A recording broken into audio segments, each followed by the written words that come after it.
Hi everyone, Agatha here. I am hopping on really quickly to talk about something that might be controversial.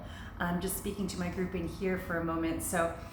I want to talk to you about whenever I hear someone say that they believe in, or they follow, or they're interested in, or like their heart is in science-based health habits and science-based nutrition and science-based prevention. I can completely understand, and I must say that this is something that has come up so much more in the West here, not in the West, in the urban city that I live in now, where I lived in the island of Bermuda for 10 years. This is not something that came up as frequently as something that people absolutely said all the time and firmly believed in and were like completely rooted in. It's such an urban thing that when I come here, it's just all the time, science-based, science-based, science-based. So I'd like to address that and why I don't fully follow science-based nutrition or health habits. Not that I don't follow them, but that I'm not led by them. Here's why. With all of the knowledge that I have, what I know for sure is this. Science is slow boat when it comes to health habits, when it comes to nutrition, when it comes to prevention, when it comes to ultimate health, in terms of what you can do to prevent diseases and what you can do to stay healthy and what you can do, when you have a slight bit of misalignment in your body and you want to get back on track and back to the best ultimate version of yourself. Science is only now catching up with what health traditions like Ayurveda, which comes from ancient India and is written record is 5,000 years old and oral history is 10,000 years old. It predates Western medicine as we know it.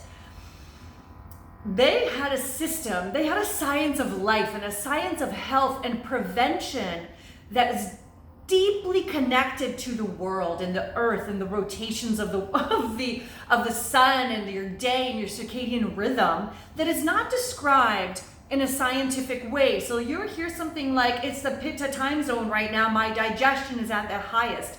Or it's the Pitta time zone right now at night, and my body is going through the physical rejuvenation phase of sleep. It's a deep sleep, and it's not the mental processing and memory phase of sleep, but it's a physical rejuvenation part of sleep. Whereas if I worked out my muscles at the gym today, then my muscles are building up, healing, and growing at this point in time between 10 p.m. and 2 a.m.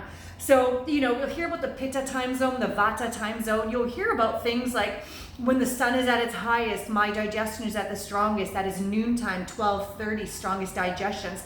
10 a.m. to 2 p.m. is the most focused time. It's the Pitta, it's the fire time. I refer to Pitta so much because I find it so remarkable what that fire symbolizes within our human biology, our physiology, even our psychology, all right? So when we also, things like when you wake up before 6 a.m., Ayurveda taught us 10,000 years ago, wake up around 6 a.m. to 6:30 a.m., not later like 8 a.m. or 9 a.m. or 10 a.m., so for all of those night owls, actually ideal for your physiology is to wake up at 6 a.m. or 6:30 a.m. and not a lot later.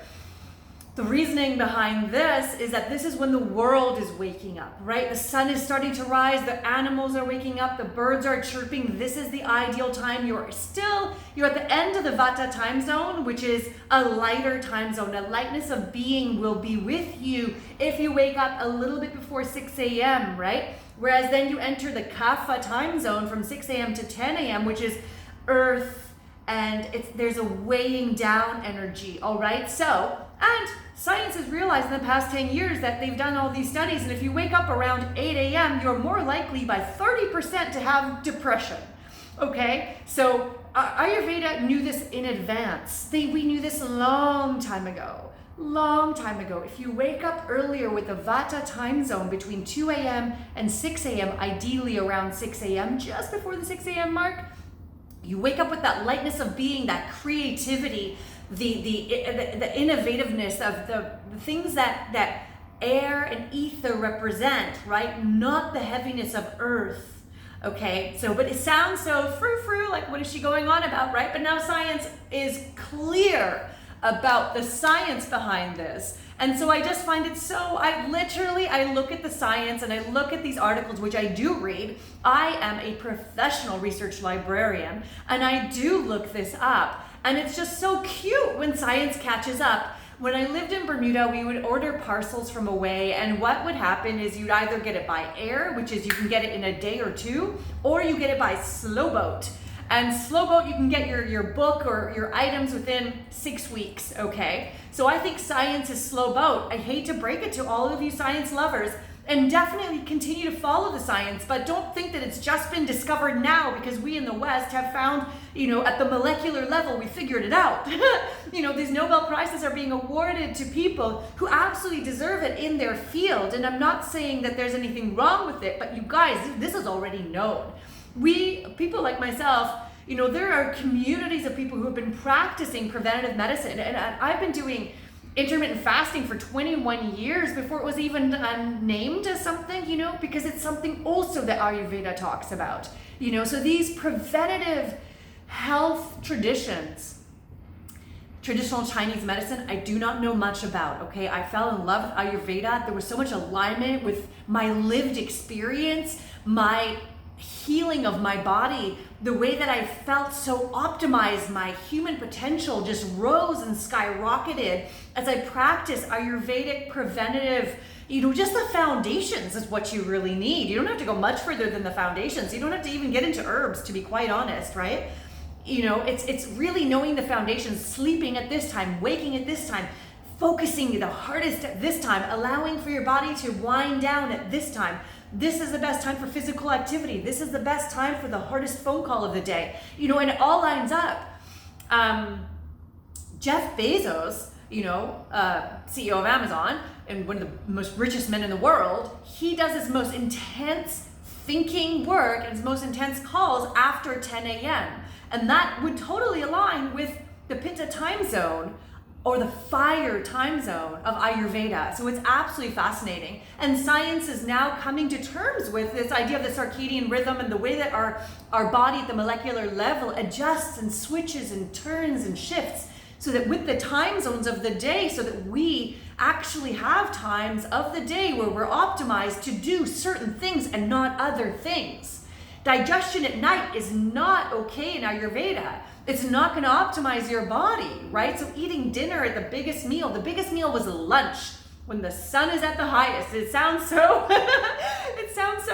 Farmer's Almanac kind of a thing, right? But it is now rooted in science, and yay for everyone who's now caught into it and really is into it. But you guys, science is slow boat. We have had this preventative knowledge about the human physiology for tens of thousands of years, for 10,000 years, at least for 5,000 years written tradition, okay? It's an estimated 10,000 years old out of ancient India. So there's these things we know, they just have different names. They're called Pitta, they're called Kapha. It's all in Sanskrit, it's a different language.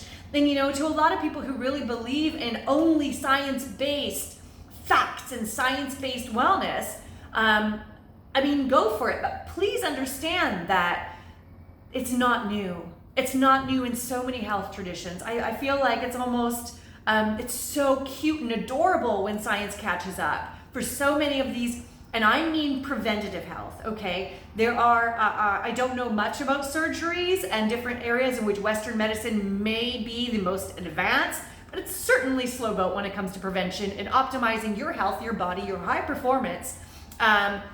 And tweaking your life is already been written down ages ago. And it's great that science is catching up, but I just wanted to leave that comment. Please leave your comments below. I want to give you this feedback on how I feel, having deeply studied these traditions and also being raised in the West, right? And being a research librarian where I have access to and able to really hone in on the most, excellent science-based findings, to really hear this perspective. I think it's really important.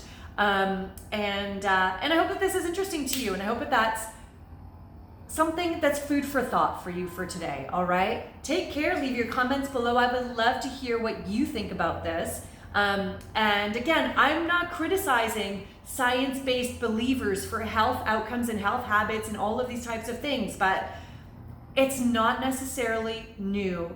And potentially, if you were to dive into some health traditions from around the world that were outside of the West, you'd find a world of preventative health that is mind-blowingly accurate when you practice it on your body, in your life, with your health.